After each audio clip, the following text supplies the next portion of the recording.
this message.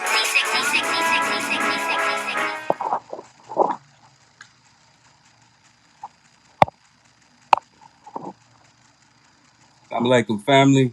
It's your brother, Landon Next. This is NationTownTV live once again on this Tuesday evening, and we're going to deal with that topic. The topic of the hour for those who are keeping up with worldly affairs. Did the Afghan people fall or rise? Did the nation of Afghanistan fall or rise? And what can we learn from it? I think you know what I mean by we. Let me be very clear. What can the Aboriginal, the black nation here in America learn from Afghanistan? Let's get it.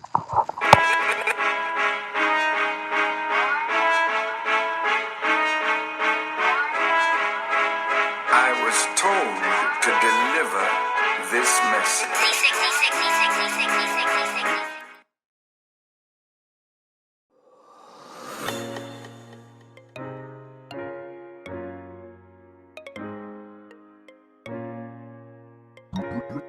Rio.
Assalamu alaikum, family. And we back. It's your brother, Brother Landon Next. This is Nation Town TV live once again, live on YouTube. Shout out to all the YouTube family, all those watching on whatever other platforms. Again, it's your Brother Landon Next. We're gonna deal with this topic that you see right there. We're dealing with Afghanistan. When you go through your news, all you hear and all you see is Afghanistan, I should say, has fallen. But the question I gotta ask is, has it fallen or has it risen? And what can we learn from it? We meaning the Aboriginal people. But before we get started, let me start off in the best fashion, the proper fashion. In the name of Allah, the Beneficent, the Most Merciful, I bear witness that there is no God but Allah. who appeared to us in the person of Master W. Fard Muhammad, the long awaited Messiah of the Christians and the Mahdi of the Muslims. I love saying that. I love saying that because it's so true. I further bear witness that Muhammad is his messenger, but I have to be as clear as the Holy Quran is in Surah 16 and 36, 10 and 47. But even in more detail in 44 and 5, where it says that certainly a messenger would be raised for every nation, and that messenger would speak the language of the people, and even beyond that in 44 and 5, it says that we are ever sending messengers. We meaning God.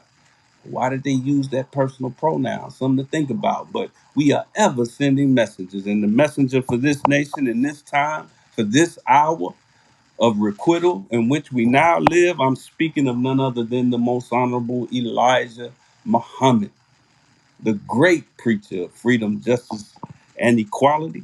And he is a preacher at extreme minimum, messenger of Allah at minimum, but in fact, exalted Christ. But I would know nothing of these two hands that came together to forge who I see as our divine leader, teacher, and guide, Guide, in our midst right now.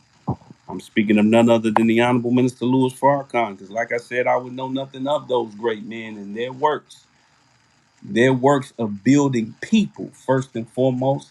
And in those three great names, I greet you in the words of peace. We say it in the Arabic language of Assalamu alaikum. Shout out to everybody chiming in. Hit us up with your questions and comments. We will highlight them as they pop up. Shout out to everybody chiming in. I see you, Mrs. Phoenix, 91. Wa alaikum salam. She says, Assalamu alaikum, family. Greetings from Toledo, Ohio, from the Buckeye State, Ohio. Shout out to everybody in the great state of Ohio. We're going to go ahead and get started. We definitely won't be on long for this one. In fact, I'm gonna need to get through this kind of fast, but we won't be on long, but we do intend to be on strong. But what this is, before we even get started, it is a kind of a crash course.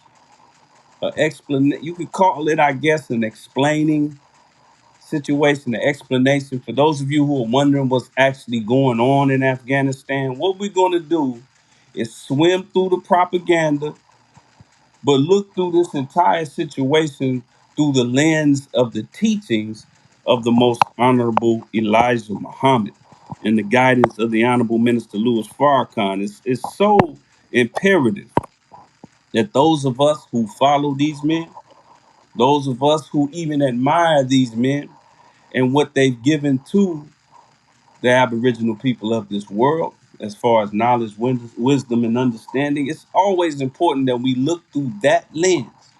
Because if we don't understand that the enemy is always going to provide his lens, he's going to provide his outlook, his way of seeing things. So, what we're going to attempt to do, if it be the will of Allah, is look to it from that lens. But I got to let you know and remind you that you are watching NationTown TV live. And this is brought to you by NationTown Store.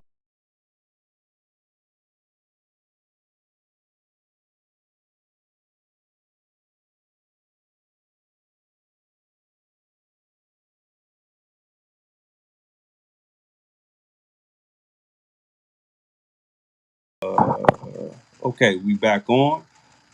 Just had a little technical issue, had to deal with real quick.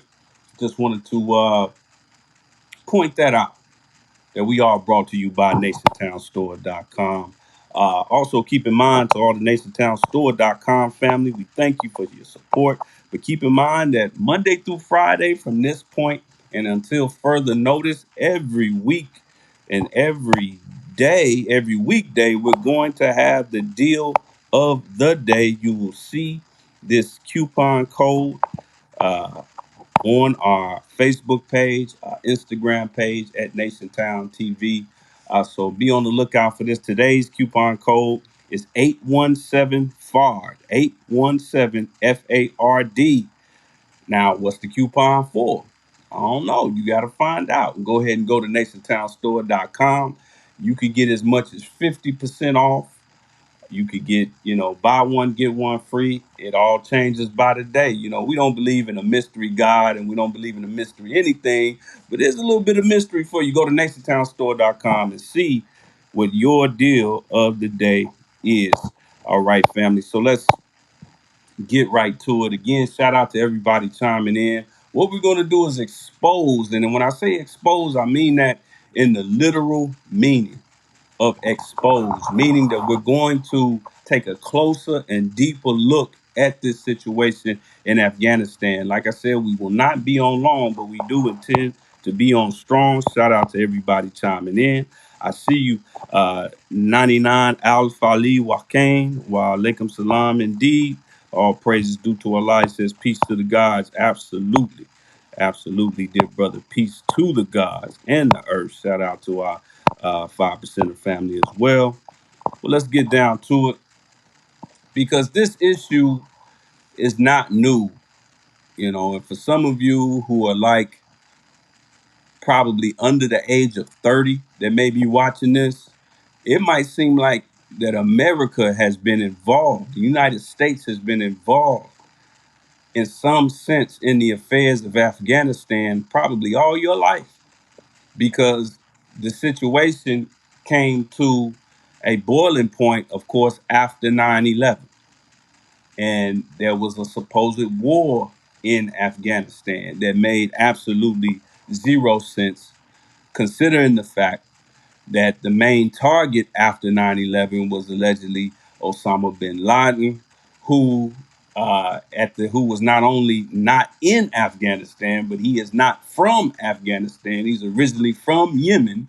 So Afghanistan, the Afghan people, had nothing to do with 9/11, but they made it a war against Afghanistan, which was silly in its face. But what we're going to break down is what recently happened. What recently happened in the nation of Afghanistan, what you see is that it failed. That's what you see on the news. That's what you see in news publications is that Afghanistan failed. When they say that a nation has fallen, what they're saying is that the construct has fallen, that the leadership, the legitimate leadership of that nation has fallen. So the question that we have is, was it a fall or was it a rise? Because I'm not too sure. Because sometimes they use the word uprising, like they had the Arab Spring a couple of years ago, and spring always suggests an uprising, always suggests something going up, something renewing. But when their regimes are knocked off and their puppet regimes are knocked off, they like to use the word falling. But let's get into what actually happened and what didn't happen, because some of us really don't know. But first, let me say this before we go any further. Uh, let's make sure that you are subscribed, NationTown TV on YouTube. Make sure you hit that little bell so that you get notifications. You never know when NationTown TV live will go live. We normally go live Tuesdays at around 3 o'clock. We might have a special event that we may need to go live on. So make sure that you are not only subscribe, but also hit that bell so you can get those notifications. And also hit us up, $NationTown. $NationTown on Cash App. Show us a little love offering, whether it be a dime or 10 racks, whatever your heart, your mind, and your wallet can handle. Definitely show us some love, and keep in mind when it comes to our Cash App donations, $NationTown, a portion of that goes to, and actually, when I crunch the numbers, all of it goes to Yes Ma'am program. The Yes Ma'am program, meal and a message, where we provide the same variety of foods, healthy foods that we eat as Muslims under the teachings of the most honorable Elijah Muhammad. That bean soup, that bean pie, of course, fresh vegetables, and also reading material coming soon to the Yes Ma'am program. Of course, wheat bread. We get that out to the people in this day and age. We also provide PPE products to make sure that our people are healthy out here during this pandemic. So make sure that you show us some love on Cash App, $NationTown. Any donation is appreciated, whether it be $1 or $1 million, whatever you got on your heart, mind, and in your wallet. So let's get down to it, family. We are dealing with this so-called fall of Afghanistan. But I want to be clear about something. The video that you're about to watch is in no way, shape, or form necessarily a condemnation or a show of support for the organization, a group of people that call themselves the Taliban. The main thing that this is about is to clear up the propaganda that is absolutely involved, particularly coming from the West, which is where we are right now here in the United States of America, but also to see what we can learn.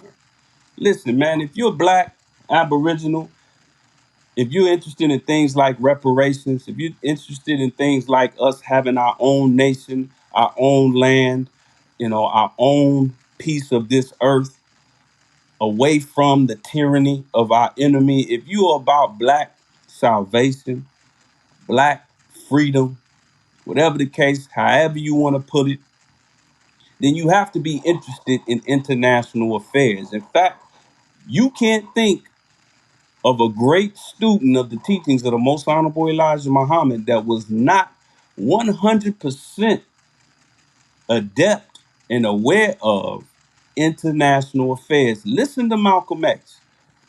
He was absolutely an international affairs wizard. Listen to the Honorable Minister Louis Farrakhan. Go and watch any lecture of his, particularly the time and what must be done. He is very well aware of what's going on in the world. And as a Aboriginal people who are part of an African diaspora that outnumbers our enemy, the Caucasian, 11 to 1, we have to be aware of other countries' affairs. It doesn't mean that it has to consume your entire mind. I know we got our own problems here, but sometimes you'll find a solution to your problem at home elsewhere. For example, in the legal field, which I work in as a certified paralegal, oftentimes in law, you'll find in a complaint a reference to a previous case that has nothing to do with that case, but it was similar in nature, and they used that to force the court to rule in a particular way because they say in so and so versus so and so, the court ruled in this favor because X, Y, and Z.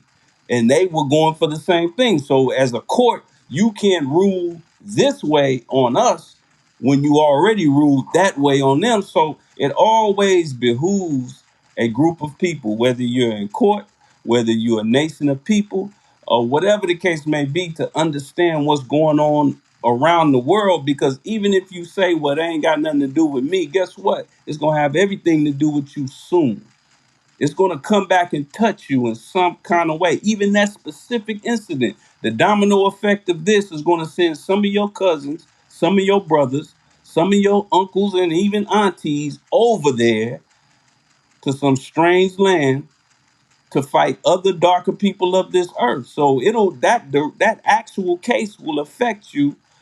But even if that actual and that individual case won't affect you, the circumstances of it will. So that's the importance of making sure that we are aware of what's going on in the world, but we are not in any way necessarily condemning or supporting what's going on, but we're just going to go through the facts. First of all, let's deal with the key points.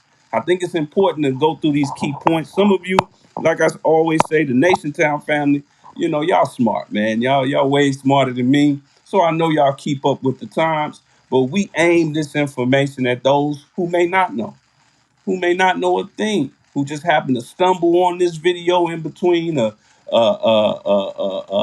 Minaj and Cardi B and Lil So and So rap video, or they was watching highlights from the last Real Housewives of Compton or whatever the case may be, and they just stumbled on this and they said, you know what, let me watch this. We always want to come from that angle so we can enlighten someone, as they call it, each one teach one. Well, let's get into it. Let's get into it. All praises due to Allah. Let's check it out. First and foremost, family, let's start with the key points. Let's start with the key points. After nearly 2 decades of war, more than 6,000 American lives lost. Check out these numbers. Let me start over because you gotta let this sink in. This is why this is important. After nearly 2 decades of war, that's 20 years, more than 6,000 American lives lost, over 100,000 Afghans killed, and more than $2 trillion spent by the U.S. People.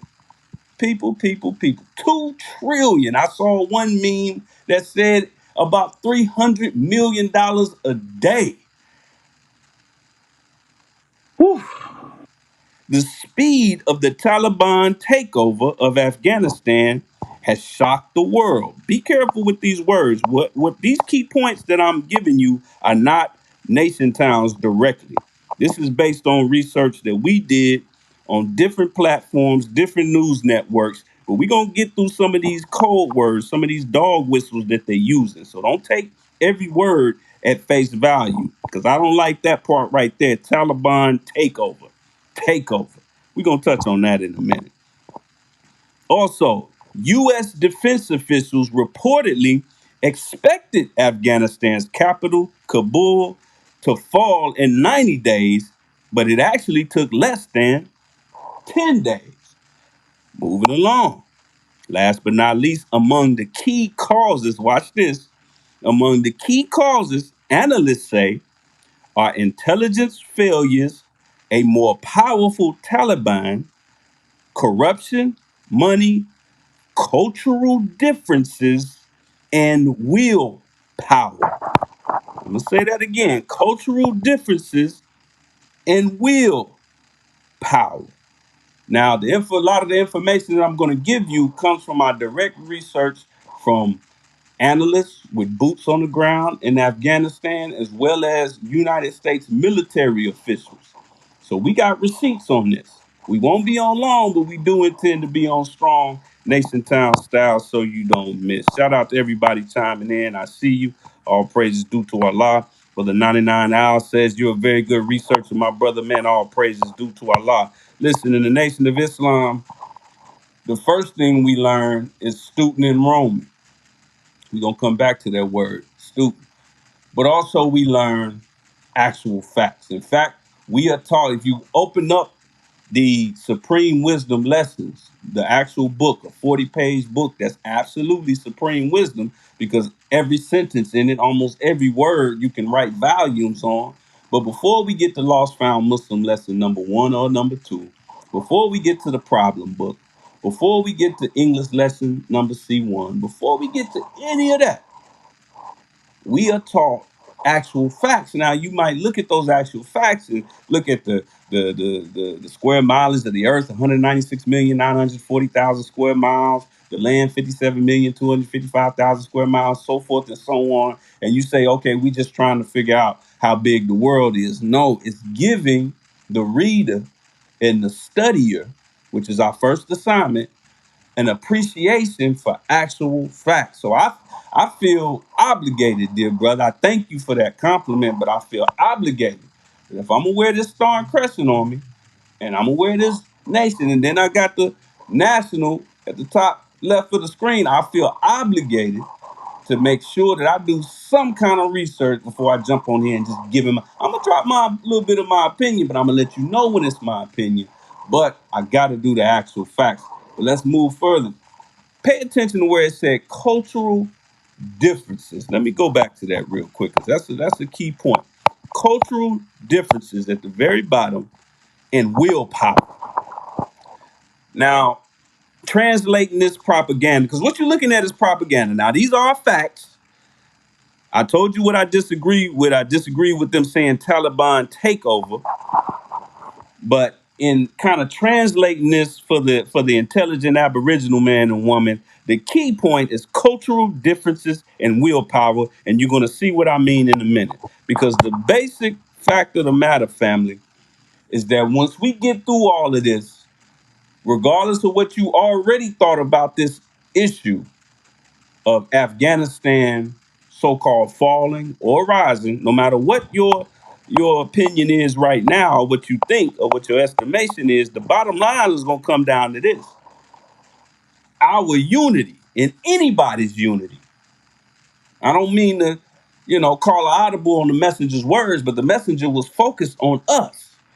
But mathematically speaking, anybody's unity is more powerful than an atomic bomb. Our unity, whoever it is saying our, unity is more powerful than an atomic bomb. And I'm telling you, this situation in Afghanistan proves this.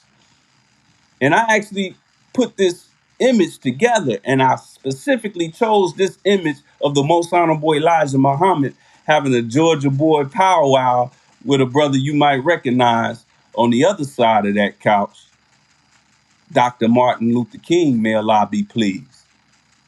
Because in this conversation that they had, they talked about this devil.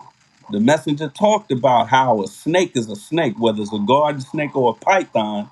He said, "You a Georgia boy just like me, brother Dr. King, but you know that in the red clay of Georgia, when you see a snake, you see a snake. One might be less poisonous than another, but a snake is a snake." So that's the kind of unity that we have to have. But let's keep it moving. Let's keep it moving. Now, what you're going to find in these receipts, like I said, is that our unity is more powerful than an atomic bomb. Now let's go to his chief student. There go that word again, student. Let's go to his chief student, who sent out a tweet a while back that reflects the exact same sentiment as everything that he teaches does. And that is the Honorable Minister Louis Farrakhan from February 6, 2016 on Twitter. He said, "Our unity," check this out, man. "Our unity," so teaches the Honorable Minister Louis Farrakhan, "is the death nail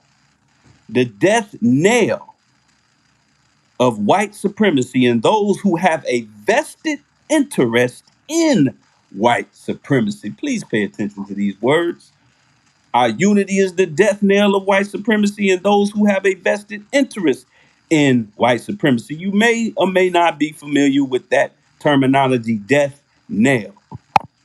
Let's break it down. Death knell. It's a noun, the tolling of a bell to mark someone's death. Back in the day when somebody died in a small town, like in the Old West or some small village, they would ring a bell, just like the church bell that goes off at noon if you live close to a big church or Catholic church.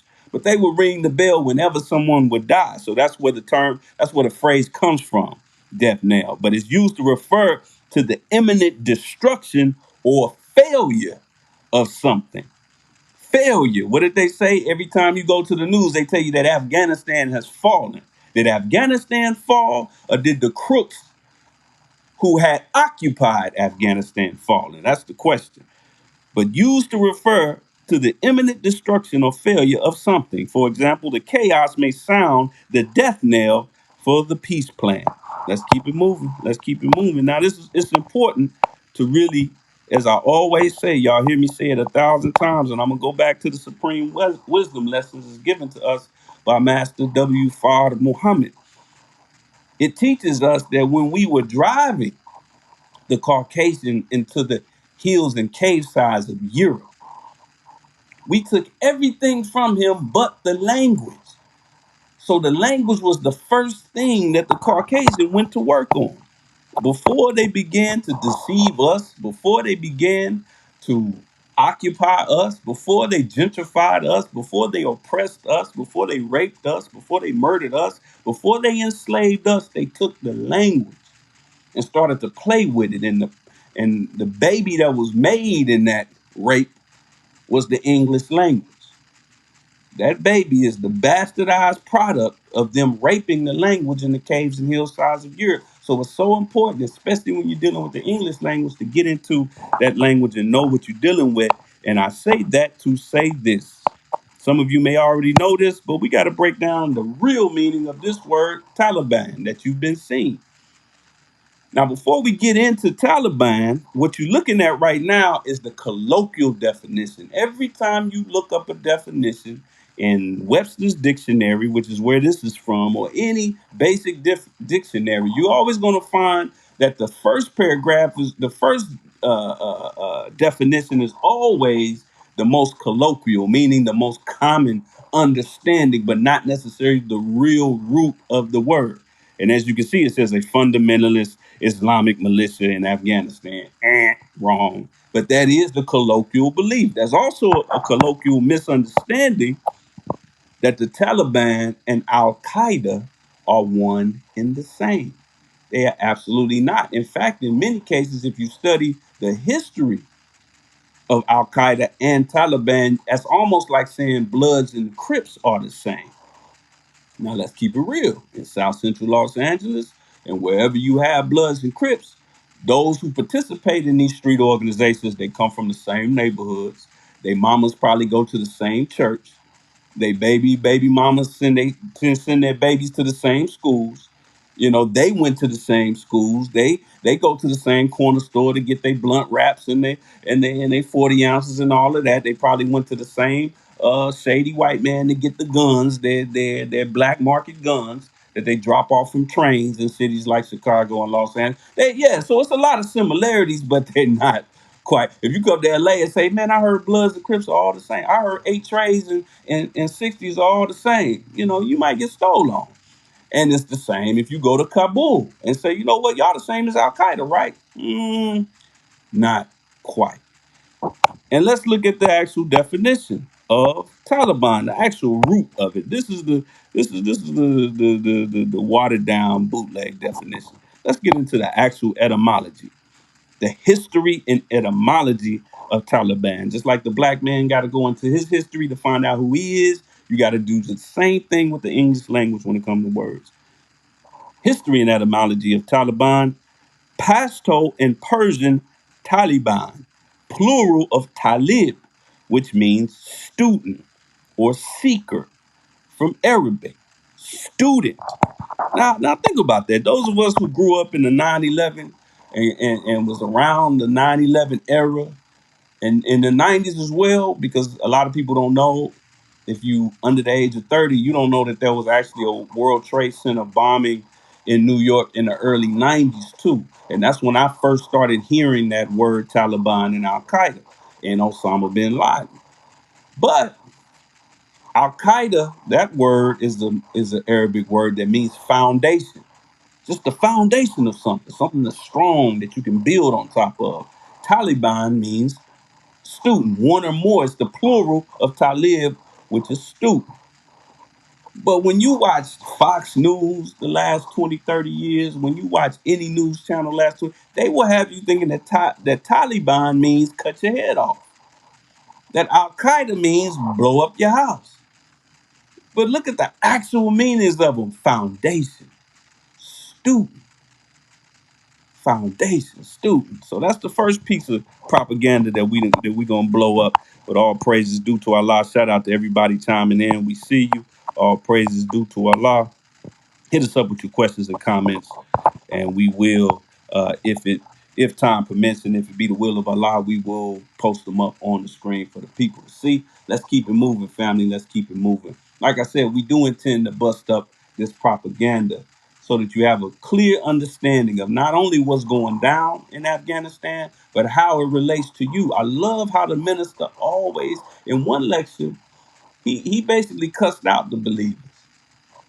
He cussed us out because he told us, and he was talking to the whole nation of Islam. The whole nation of Islam means all 40 to 50 plus million, or as it said in the Supreme Wisdom, 17 million or more dead. He talking to all of us. That's who the minister works for. He works for the entire diaspora, but he was upset by the fact that he started off this particular lecture extremely fiery, and he was talking about things that they were used to him talking about: the white man, local politics, national politics. But when he started to jump over the pond into international politics, the crowd was just kind of looking at him like he was speaking Arabic all of a sudden. And he kind of went off and he said, we got to know what's going on around the world so we can relate to our brothers. Yeah, our brothers around the world, but also know when a train is coming our way. But let's look into this. Let's look into this. Let's start with busting up that propaganda, but also what you may have seen on television. I'm sure you've seen it on your timeline. You seen this image right here that we also included with the flyer for this video. This was an image of allegedly Afghan citizens who saw a U.S. Air Force plane about to take off, and they were so desperate to get out of Afghanistan, to get off from under the rule of the Taliban, that they were holding on to the side of it like this that this big old tanker jet was like a banana boat. You saw the exact same thing when Comandante Fidel Castro reclaimed power over Cuba for the Cuban people. Notice how I pronounced that. In Spanish, the B actually has a V sound for the Cuban people. He took it over, retook it for his people, and there was a type of Cuban that they called a Juban, a Cuban, really a Jew disguised as a Cuban, or a Cuban who had fallen in love with the Cuban's way of life, his casinos, his prostitution, his drugs. Those were the ones, so says the regime of Fidel Castro, that were driven out of Cuba. So what you see right here, it looks like, oh my God, because when we watch world news, we look at it like every other country is the size of Compton. All these vast nations. Afghanistan has 38 million people. And when we hear about these foreign nations, we think it's like just a little village with 30 people in it. So they can show us an image of these people looking like they're trying to catch a ride on an airplane, hang on to the wheels, hang on to the wings. You see about maybe 80 people in a nation of 38 million. Now let's use our imaginations for a minute. Let's say, keep in mind, the Most Honorable Elijah Muhammad always said, he put the offer out there. You can't accuse the people of not meeting your demands if they never know your demands. So he put the offer out there in the Muslim program that we want 8 to 10 states with fertile land and an outlet to the sea.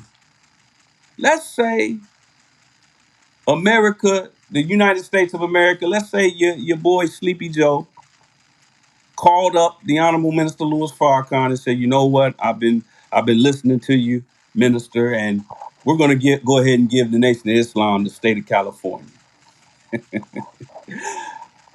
Now, how many Californians of whatever race, creed, or religion, how many Californians do you think would get the hell out of Dodge as soon as they could, knowing that now this entire state is under the control of the Nation of Islam? That would be a lot. Now, does that mean that the Nation of Islam is something bad? Or does that mean that these people either have a misunderstanding or there's political unrest? What you see in America, what you saw in the so-called Capitol attack, they called it a riot, but it was really an attack. These things are going on everywhere throughout the world, and really they always have. But when we see that one side of the story coming from a foreign nation, we believe that that's what they're all doing. The truth of the matter is, if the majority of 38 million people rose up against any leadership, they would be successful. They would be, I don't care how big their weapons are, and we're going to talk about weapons in a minute, but it doesn't matter how big their weapons are. So that tells you right there that what you're looking at is not what it seems. You see 80 people trying to get up on a plane, some of them allegedly actually clasped onto the plane and it took off and then they fell to their death. So you probably, and I don't want to make fun of the dead, but you're probably looking at the hypocrites, the sellouts of Afghanistan, because this is exactly what the hypocrites and the sellouts here in California or in America would do if they ever gave a certain amount of land to the Nation of Islam or any black construct. You would see the rednecks getting the hell out of Dodge. You would see the sellouts and the coons getting the hell out of Dodge. They wouldn't stick around. they wouldn't stick around at all. They would either run out or eventually they get driven out. So that's what you're really seeing right here. This is a nation of 38 million people. They would show you more than just one plane taking off with 50 people trying to jump on top of it. And you probably saw the traffic jam. They showed a traffic jam outside of the Kabul airport. Again, this is a country of 38 million people. I think it's about 2 million people in Kabul alone. And that traffic jam honestly looks like the outside of LAX, the airport here in Los Angeles, or Hartsfield in Atlanta, every day. There's bad traffic every day outside of America's biggest airports. But they tried to create this image that, oh, the good people of Afghanistan don't want to be under the Taliban regime. But what I'm about to go over real quick will prove that the lie detector test determined that that is a lie. Now, let's go further. Shout out to everybody chiming in. I see you. Make sure you hit us up, NationTownStore.com. Also, $ NationTown on Cash App. Get your deal of the day. Show us some love on Cash App as well. I see you chiming in, people. Hit us up with your questions and comments. We won't be on much longer, but we're going to go ahead and get through this real quick, like, and in a hurry. And you know what? Like I said, this is the Honorable Minister Louis Farrakhan. Remember this. Remember what he said on this tweet. February 6, 2016. Our unity is the death knell of white supremacy and those who have a vested interest in white supremacy. Now, check this out. This is some information from the analysts based on our research.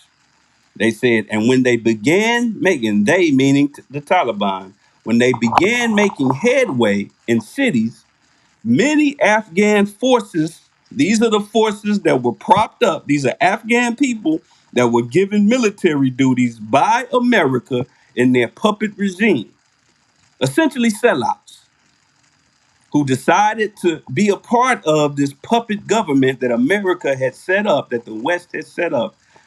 Those Afghan forces gave in to the Taliban, convinced that the government in Kabul would not back them up. I'm going to let that marinate for a minute. And when they began making headway in cities, many Afghan forces gave in to them, convinced that the government in Kabul would not back them up, meaning that this government that they sold their own people out to get behind, that they would not back them up. They knew at that point, that it was not worth fighting for this BS government, this propped up government, this puppet regime of the infidel. Now, this is why, as a FOI, under the teachings of the Most Honorable Elijah Muhammad and the guidance of the Honorable Minister Louis Farrakhan, I love doing what we do. I never lose faith in the nature of the Aboriginal man and woman. I love going amongst our people and seeking to save those that are lost, because you never know when the moment is going to hit that particular brother or sister where they realize I am in love with an infidel that does not love me. And what you see here is a situation where the Afghan forces, now I want to be very clear about something. The Afghan forces not only were trained directly from the best military training personnel in the United States, but they also had the same weaponry as the United States military, which the Taliban did not. They had more men and they had more weapons and resources than the Taliban, but they gave in to them. Again, I got to go back to being in the streets with the FOI. If you see me or any FOI in a picture like this in our hood, the FOI, we carry no weapons at all. I guarantee you, as far as carnal weapons are concerned, we are outgunned everywhere we go. I know for a fact this brother was carrying something. We was having a conversation, and he let me know something about weaponry. I just put it like that. I don't want to, put the brother's business out there. So we were outgunned right here in this picture. Shout out to Big Greg X. But when you show up with love and there's that connection, and you know your people are losing their faith in this system, They will give in, and you never know when that time is gonna come when they will give in. Let's keep it moving, keep it moving, keep it moving. Here's more information from our research. The speed, and what they mean by speed is how quickly Afghan changed hands. I don't want to say fall, because I'm just gonna tell you right now, in my honest estimation, it did not fall. It rose, and that's factual, not just my opinion. The speed of the changing of the guard is not a reflection of military capability. It is a reflection of a collapse in will to fight. These are American analysts and military personnel giving this. Now, you know when the enemy themselves bear witness to something. You know you dealing with something powerful. They said the speed is not a reflection of military capability. It is a reflection of a collapse in the will to fight. They no longer had the will to fight. But I feel like this quote right here is unfinished. There's a couple of extra words that should be at the end of this quote. So I threw in my own. The speed is not a reflection of military capability. It is a reflection of a collapse in will to fight their own brothers. Black man, Aboriginal woman. I'm telling you, the day is gonna come. It's gonna come too late for some of us. And I don't just mean gang members and our brothers and sisters in the street organization. I even mean some of us who like to gang bang on religious ideology, who like to gang bang on socio-political ideology. The time is gonna come too late for some of them. The Crips, Bloods, GDs, Vice Lords, Muslims, Hebrew Israelites, whatever, Christians. But for those of us who are ordained to see the hereafter in its entirety, the day is gonna come when we just gonna say, you know what? That's my brother. And we outnumber the enemy 11-1. If the we becomes a we. The we it's a mathematical equation. You plus me equals we. But if it's you over there and me over here, then it's no longer we. So at some point, we're going to figure that out. The Afghan people figured that out. That's what you saw. And I'm going to continue to prove it. We got more. We're going to be out of here in a minute, but we got more, family. And this reminds me of a particular ayat in the Holy Quran. And I'm going to dip into the Holy Quran as much as necessary real quick as we go over this. Because like I said, they gave in the Holy Quran. This is Surah 3, 103 in the Holy Quran, the third Surah, 103rd ayat. It says, and hold fast by the covenant of Allah. Let me start over. Bismillah ar-Rahman ar-Rahim. And hold fast by the covenant of Allah all together and be not disunited. And remember Allah's favor to you when you were enemies, then he united your heart. So by his favor, you became brethren and you were on the brink of a pit of fire. Then he saved you from it. Afghanistan was on a pit of fire. You had the puppet regime. You had the tribes. There's something to keep in mind about Taliban if you don't know. The Taliban is not really as organized as they sound. They are the culmination of many, many tribes in Afghanistan who have come together. They're the equivalent of the Nation of Islam, Hebrew Israelites, Bloods, Crips, GDs, Vice Lords, and a few Christians coming together and saying, you know what? Let's do the damn thing. That's really what Taliban is. And they just threw that name on it. And these were the ones from those different tribes and factions that was really about that life. That's what a lot of people don't understand about the Taliban. The Taliban is essentially a unified group of many tribes. I mean, it's straight out the Quran. Let's keep it going.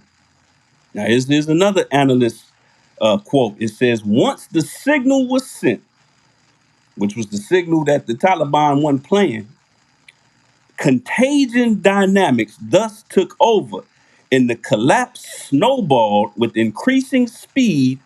Now, are you ready? Y'all ready for this? Like Brother Nuri said, you got your seatbelts on? With increasing speed and virtually no actual fighting, says this analyst named Biddle. No actual fighting. Now, I bet this may come to a surprise, as a surprise for many of you watching, because you probably got the inclination from following this story either directly or casually that the Taliban, like they're portrayed on TV, they just went around blowing stuff up, cutting people's heads off, kicking down doors. Oh, this was a bloodless coup. They said, oh, they assassinated a couple of generals and all of that. Listen, it was a bloodless coup. They united with their own people. What you saw was a beautiful sign of unity per the facts. Now, there may be some facts that I'm unaware of, and if anybody got some extra facts, feel free to hit us up directly. Hit us up on Facebook, hit us up on YouTube, but facts only, not opinions, not emotions, not feelings. I can't do nothing with feelings. If you ain't my wife, I don't want your feelings.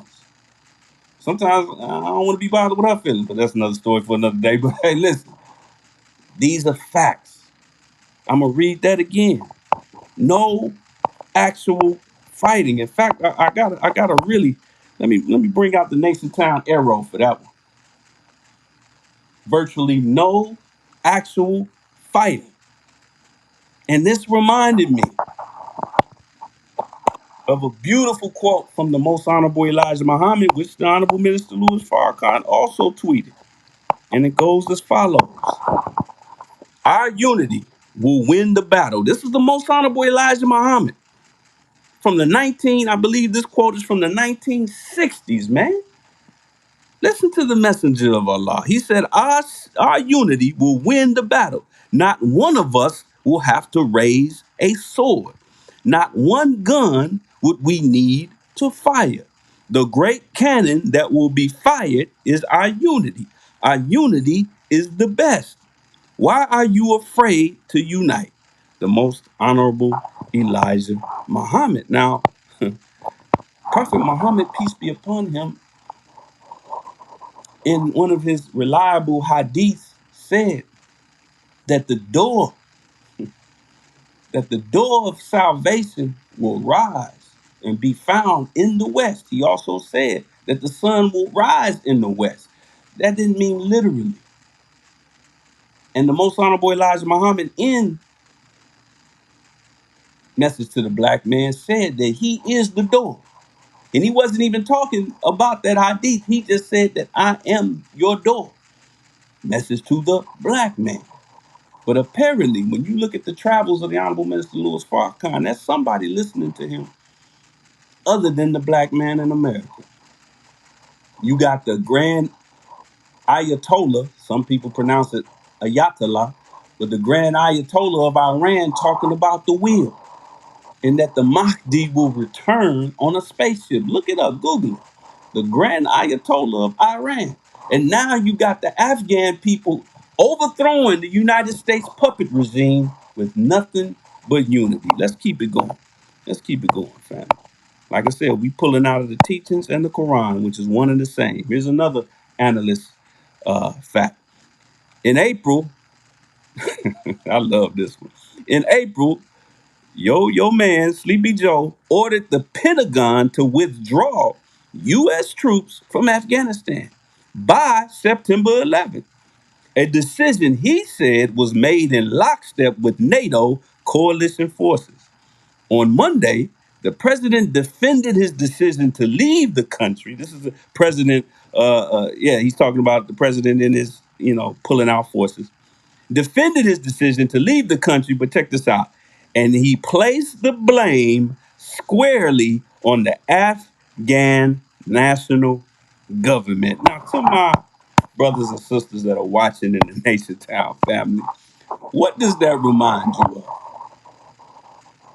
What does that remind you of? I'm going to give you a little hint. What does that remind you of, Quranically speaking? Let me read that again. I don't think y'all caught that. I don't think y'all caught that. See, we got to understand, man.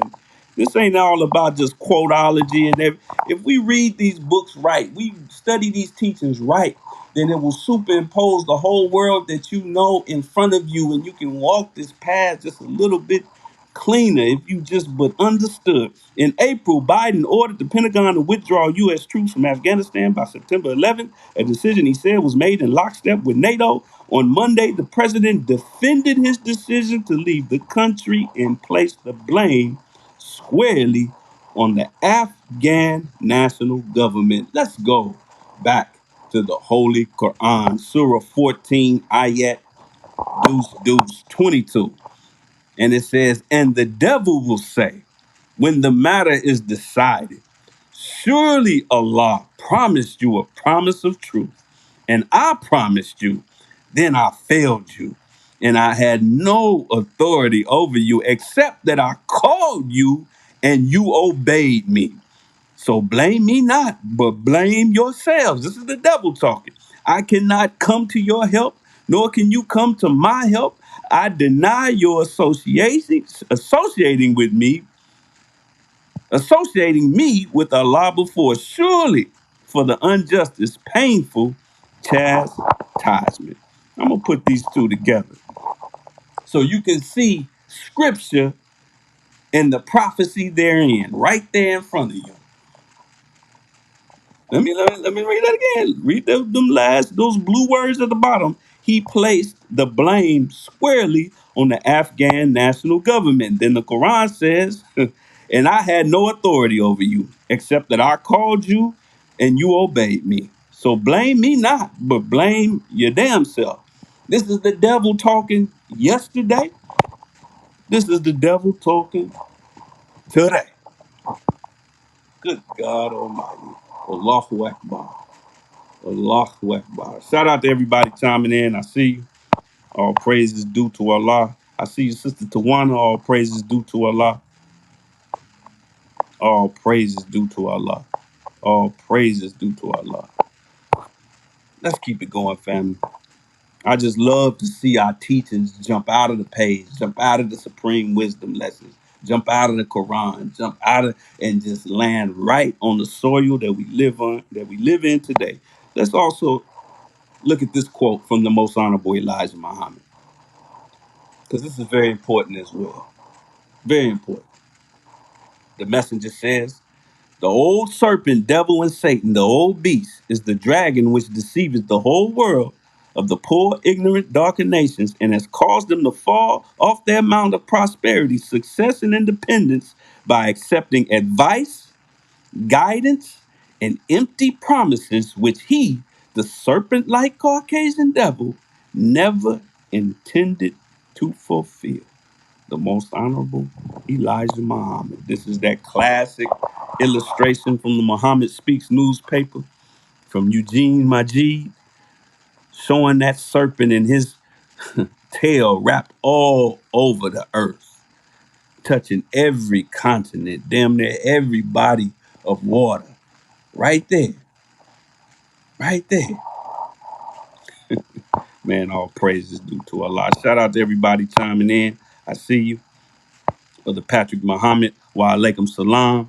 I see you. All praises due to Allah. Now, this is more information from the analysts. They said they become much more adept, talking about the Afghan people, particularly the Taliban, militarily and non-militarily, in terms of pursuing the same objective they have, which is establishing an Islamic emirate in Afghanistan.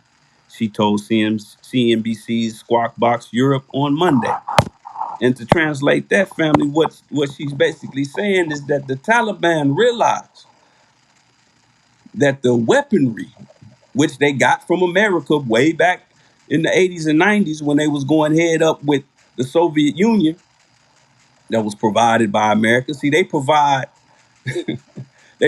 tribes on the other side of the pond with weapons, just like they do the tribes here in America. Shout out to our street organizations. But see, the time is going to come when we're going to realize that just seeking refuge in Allah and in our unity is more powerful than any of those weapons. And the Taliban family, I'm here to tell you, they figured that out. This was not a coup by force. It was not. Do not let them trick you on this. Let's keep it going. Keep it going. We're about to close out in a minute. All praises due to Allah. Here's another quote. The U.S. withdrawal is not the reason the Afghan government was outmaneuvered. Oh, I gotta let that one marinate, because this is the other piece of propaganda that you're gonna see on your news and on your timeline for the next 3 to 6 months, minimum. Because now they turning up the heat on Sleepy Joe, and I'm enjoying that. I'm not here to defend Joe Biden or Barack Obama or Trump, because all three of them did different things that weakened the military strength of America in Afghanistan. But as you see right there, the U.S. withdrawal is not the reason the Afghan government was outmaneuvered. I love that word. I I approve that message. I love the word choice, outmaneuvered, because that's particularly what happened. Because the greatest maneuver that any military construct can take is unity, precision, being on the same page. This is why the FOI, the Fruit of Islam, is the name given to the military training. See, some of us don't, some people don't like that about the Nation of Islam. Oh man, I ain't with all, I like the teachers, but I ain't with all, you know what I mean, I'm my own man and all of that. See, you can play that game. But when you play that game, that just means you are enlisted in somebody else's military, and we know who that military is. If you say that you for the struggle, then you got to get enlisted. Now, if you don't care, then just say that. I don't really care that much. My concern is who won the game, how many points LeBron got. If you want to argue about who's better, LeBron, Jordan, or Kobe, that's what I'm about. Or who got the best album that just came out. I think so and so, little so and so got the best album. See, if just be real. That's all you care about. But when you say you a real revolutionary, you gotta fall into the military construct of something. The Honorable Minister Louis Farrakhan said about 2 or 3 Savior's Days ago that no matter what you call yourself, that if you are not with a military line construct, you wasting your time, paraphrasing, but he used those words in particular. If you are not with a military line organizational construct, you wasting your time. Military does not necessarily mean gunplay. It does not necessarily mean carnal weapons. It absolutely means organization, unity, precision, strategy, management of personal feelings. Understand that the Taliban is consisted of many different tribes, many of which have had civil wars against each other throughout the last 30 years. They fought each other with those same guns. And they just called it, when you watched it and saw it on the news, they called it civil unrest, is the way they say it on your news. Civil unrest. But it's a lot going on under that. It's just like when you watch the news and they say, oh, it was a shooting in South Central Los Angeles that was gang related. Anyway, in sports, LeBron James scored it's the same thing. They throw it up under a little word, and because they know when we hear that, we just gonna write it off as all just some crazy ass niggas. They do the same thing in Afghanistan. Oh, just some crazy ass Afghans. That's how they work. That's how they operate. So it all comes down to unity in a militant construct. Militant ain't just walking around with a fatigue on or a t-shirt on or sticking your chest out or talking tough. Military line means being in line, following the command of one cause, one voice, moving toward a common cause. That's what being militant is. And if you think you got the best way, then take it out there. Take it out to the field. And if you go out there to the field and you get ran back into the house, that means your way ain't the way, partner. If you don't see any change in the people, if you don't see any movement whatsoever, that means you need to get in line. And then we can talk about the differences in tribes. Once we take the land. Now let's keep going. Let's keep going. Now I want to point something out going back to this. The U.S. withdrawal is not the reason the Afghan government was outmaneuvered, she added. Now, the reason why I would say that Afghanistan absolutely did not fall, but in fact it rose, is how can it fall into the hands of people that are native to that region? It didn't fall. It went back to its rightful owners. That's just like if the Native Americans regained control of America, the Aboriginal people, which we all are, regained control of America, that wouldn't be a fall. Now you might be saying, wait a minute, wait a minute, Brother Landon, the messenger had a book that said fall of America. Now hold on. Now. The Honorable Mr. Louis Farrakhan often mentions a book that was written by Caucasian Republican blowhard Patrick Buchanan called The Death of the West. I've read some of this book, and what blew my mind in the few pages that I read, it's really a poorly written book, because I actually knew most of what was in it. But what did blow my mind is that how these two books are very similar. This is a white man saying that the death of the West, but look at his word choice versus the messenger's word choice. The death of the West. No, sir, Mr. Buchanan. The West ain't going nowhere. But the messenger says the fall of what? America is going out the door. America is not the true name of this land that we stand on here in the Western Hemisphere. That's a name given to it by its occupiers, by its kidnapper, by its oppressor.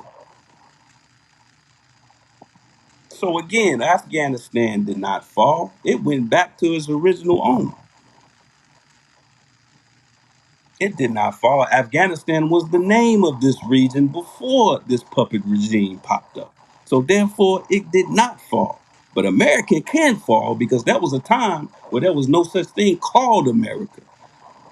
But the West, this body of land was still here. Let's keep it moving, keep it moving.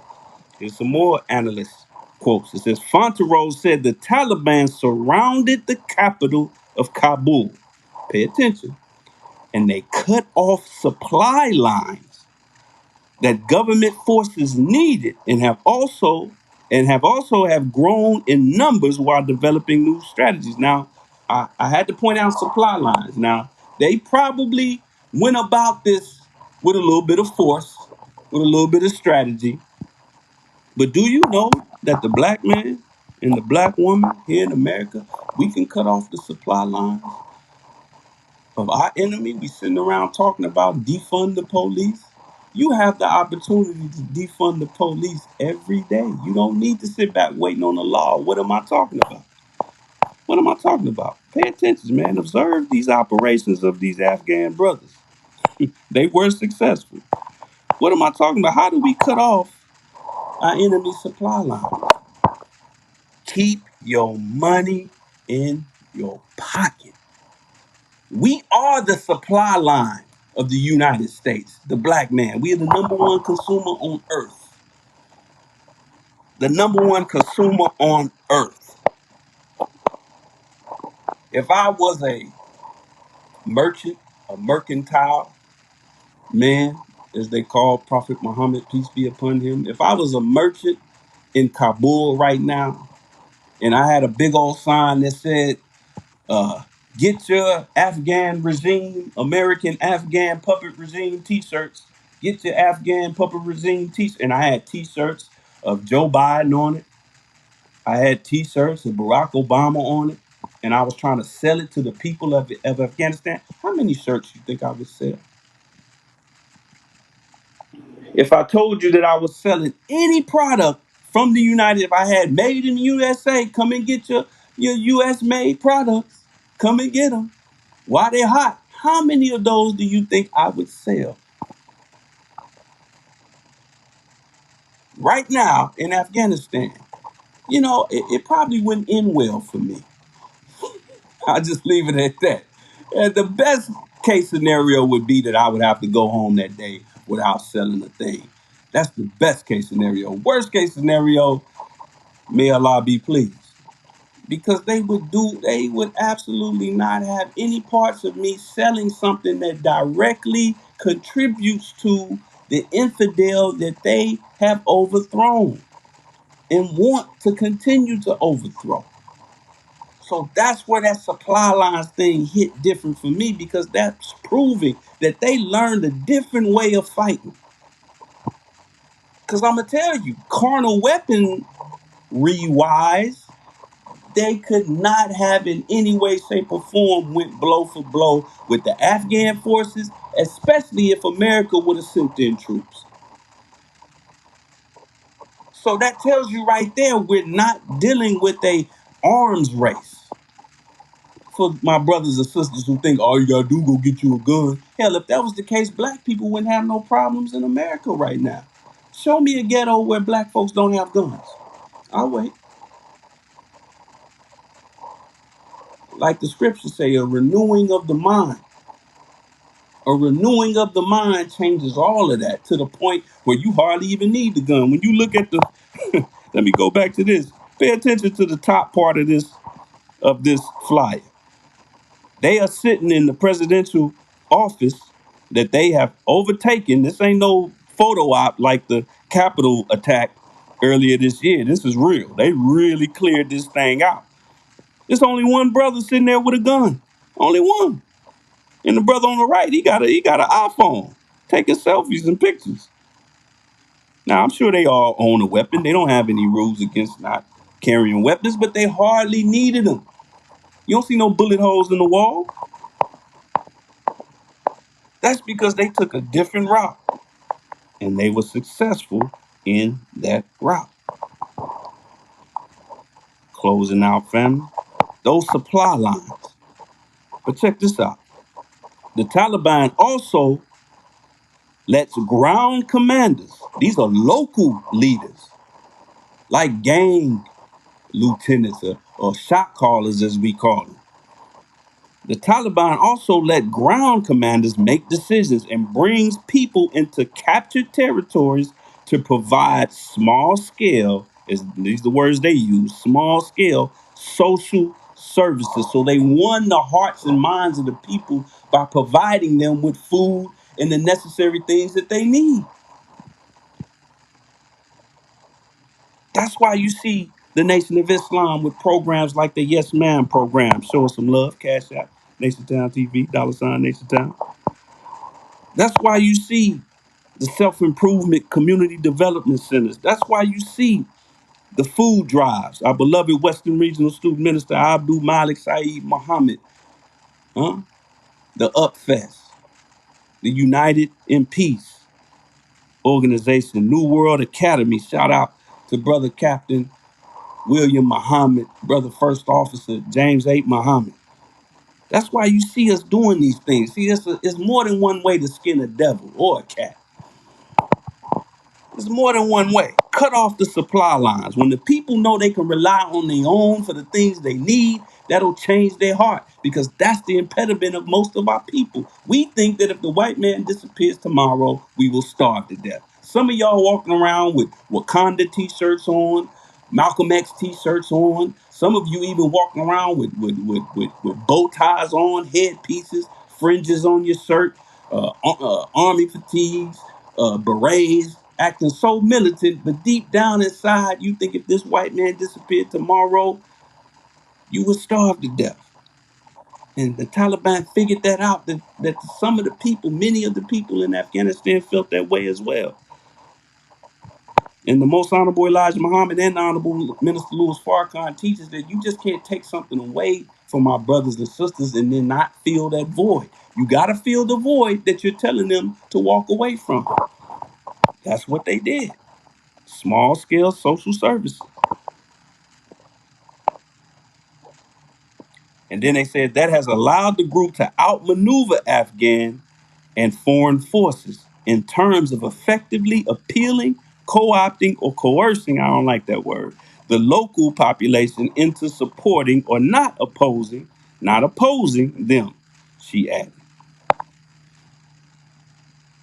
And check this out. Soldiers, in many cases, have not been fed. They're talking about the Afghan forces, the puppet regime soldiers. Soldiers, in many cases, have not been fed very well by the puppet regime, very rarely been paid by the puppet regime, and been on duty for a long time away from home, and were not well led by the puppet regime, aka the United States of America. So it was an easy sell for the Taliban to go to their own brothers who wore those Afghan uniforms and said, listen, man, what have they done for you? What have they done for your family? They ain't even paid you, and you sitting up here holding posts 24 hours straight, risking your life for what? They didn't even have to shoot the man. They just reasoned with him, and he took that uniform, threw it on the ground, and said, "Man, where my turban at?" They got it in, man. They got it in. But if you read this the right way, let me translate what you're looking at. If you took the word soldiers out and replaced it with black people in America, it fits perfectly. Let's try that out. Black people in America, in many cases, have not been fed very well by the white man, very rarely been paid right by the white man, and been on duty for a long time away from home by the white man. Shout out to my brothers in the belly of the beast. And we're not well led. What do you think about your local politicians, your state politicians, your federal politicians here in America? See, this is why we got to know what's going on internationally. All praises are due to Allah. Let me check out the comments. We're about to close out in a minute, I promise. Brother 99 El Fali says, I have that book. I believe he's talking about The Fall or the Death of the West by Buchanan, or he could be talking about Fall of America. All praises due to Allah. He said that's profound regarding the mothership, brother, and everybody else watching. Google it for yourself. Don't take Brother Landon's word on face value. Don't take nobody's word on face value. Go to Google and Google Grand Ayatollah Mahdi, Mahdi, comma, spaceship. Just put those keywords in there. Grand Ayatollah. You could throw in Iran too, but I think Iran is the only nation that has a Grand Ayatollah. Iran, Grand Ayatollah, spaceship, Mahdi. You will see many international media outlets. They didn't talk about it much here in America, but international media outlets reporting on what the Grand Ayatollah said in a press conference about the Mahdi returning on a spaceship. The same Grand Ayatollah that has spent many a day building with the Honorable Minister Louis Farrakhan. I showed y'all photographs of it on previous episodes. I'm telling you, we might listen. You can try to throw the minister in just some little boxes, another Negro leader, if you want to. You can play with it if you want to. I'm gonna leave it at that, man. I'm gonna leave it at that. This man is teaching the world. He just ain't teaching brothers coming out of prison. He ain't just teaching brothers here in America, out of Chicago, New York, LA, Arizona, Oklahoma, Illinois. Man, this man is teaching the world, and you're starting to see the effects of such. Now let's keep it going. We're about to close out. We're about to close out.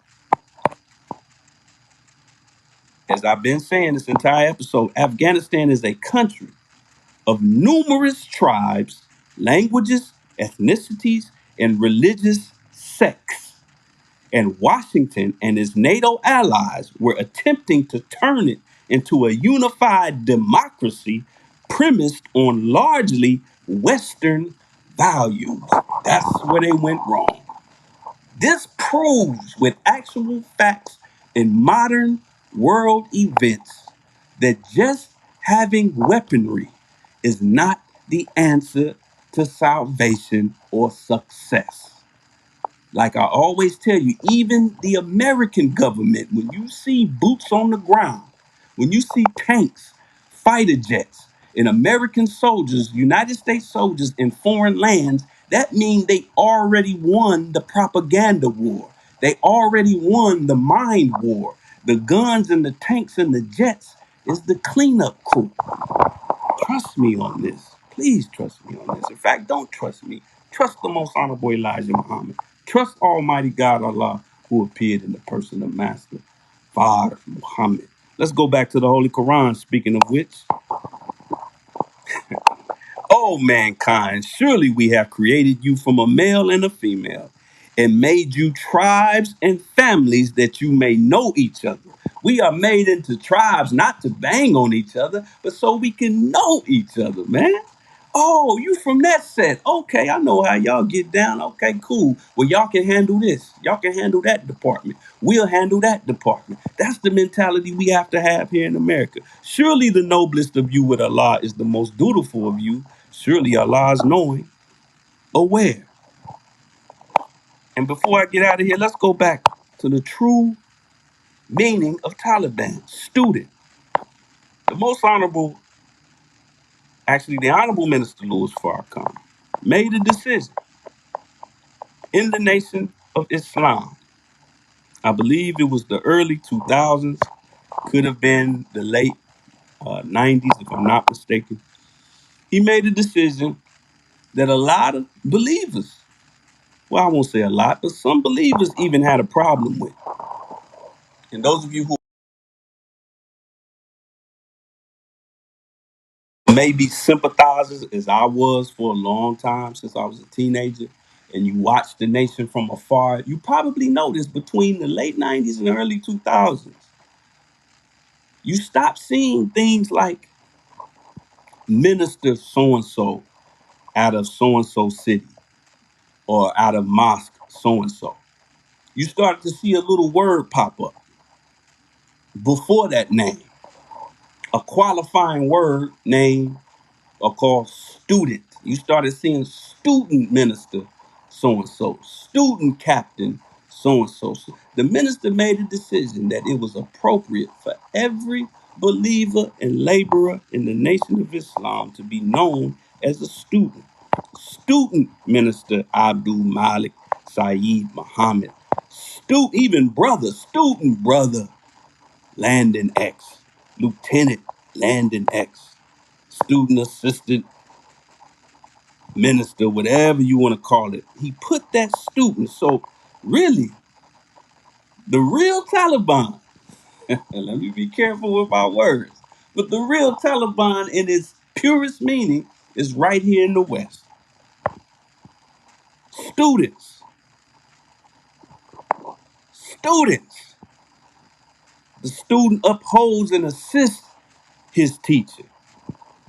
Do you understand? These are students. See?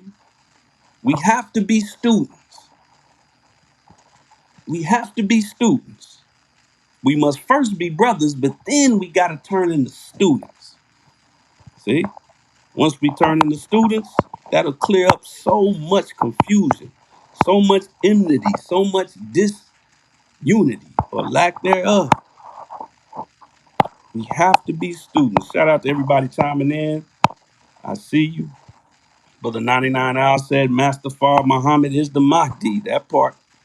Brother Ansar El Muhammad says, all praises due to Allah. Shout out to Brother Ansar El Muhammad. All praises due to Allah, my brother. All praises due to Allah. Speaking of which, shout out to all. Once again, another big shout out to all our brothers on the inside. I don't care what institution you in or what state you in. Shout out to all of you. Keep your head up. Stay positive, stay focused. I love y'all energy. I love y'all focus. Shout out to Lancaster, which is on its way to becoming Mott's 27B. As far as my estimation is concerned. But shout out to the brothers of Mott's 27 in Lancaster, which is a suburb. For those that don't know, a suburb that's north of Los Angeles. I love the spirit of the brothers in Lancaster, Palmdale. But I'm going to leave you as we try to do whenever we can on NationTown TV with a word from the Honorable Minister Louis Farrakhan himself, touching on this subject years ago. I think this is about a decade ago. But listen to the minister. But in the meantime, in between time, I'm going to leave you as I greeted you in the words of peace of Assalamu alaikum. Listen to the minister. In quotes, moderate Muslim leaders, they're all in trouble because the masses are rising and they want Islam, but they want it in its pure form. So the Muslims started rising in Afghanistan, and the Soviet Union did not want the Muslims to destabilize the socialist government, so they sent their troops in to take over Afghanistan. Enter Osama bin Laden. I don't know exactly, remember who was with me when I was in Pakistan, in Islamabad, and I met with President Zia-ul-Haq. And I went into Peshawar, where the Mujahideen were, and we met with the leaders of the Mujahideen. Mujahid, it means a struggler, a person involved in a jihad or an intense struggle for God. For God. The Mujahideen that we met in Peshawar were fighting the Russians or the Soviet Union in Afghanistan. The United States said, well, we are God-fearing, Satan talking.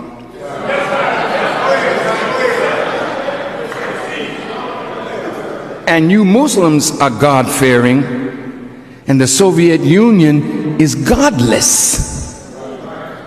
So let's back the Mujahideen. So the CIA funneled money, weapons, information to the Mujahideen. And those are ancient warriors. And they whipped the Soviet Union. And we could see the Soviets taking their tanks and getting out of there. But what happened,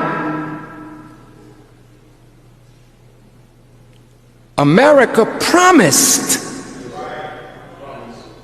that when the Soviet Union was defeated, that they would help the Mujahideen rebuild Afghanistan. But America is not interested in building any nation that will be true to Islam. So once the Soviet Union was defeated, America backed out on its promise. The Soviet Union collapsed, and America became the only power in a unipolar world. Osama mad as hell. The Mujahideen mad as hell.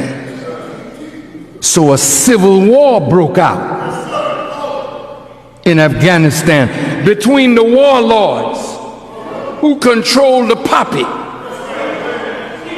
the heroin traffic, you that snort and you that shoot up. Most of your heroin coming out of Afghanistan.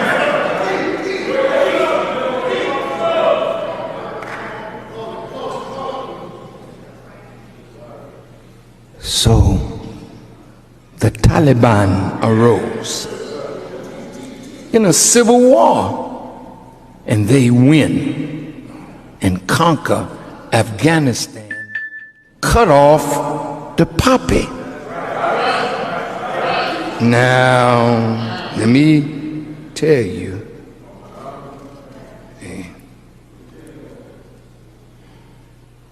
did you know it ain't got nothing to do with the Taliban and women wearing burqas? This thing that covered a woman all up. America acting like she's defending women. When you walk in the street with your behind out, ain't a damn soul saying nothing to you. But you gonna defend women in Afghanistan who cover? And you are uncovering your woman, making her look like a prostitute. Ain't nobody Nobody's saying nothing to you.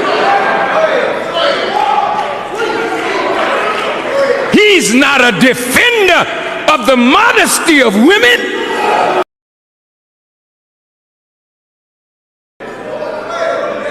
He used that as an argument to sway the American people against the quote-unquote Taliban. You know what the word Talib means? It means student. Taliban, the students of Allah, students of His word, students of His prophet, students of His way. They don't want nothing but God's way. That's the war that's going on in the world today. Is if you want to obey God, over here. If you want to keep doing the mess that you're doing over here, and God intend to kill, you did not hear me.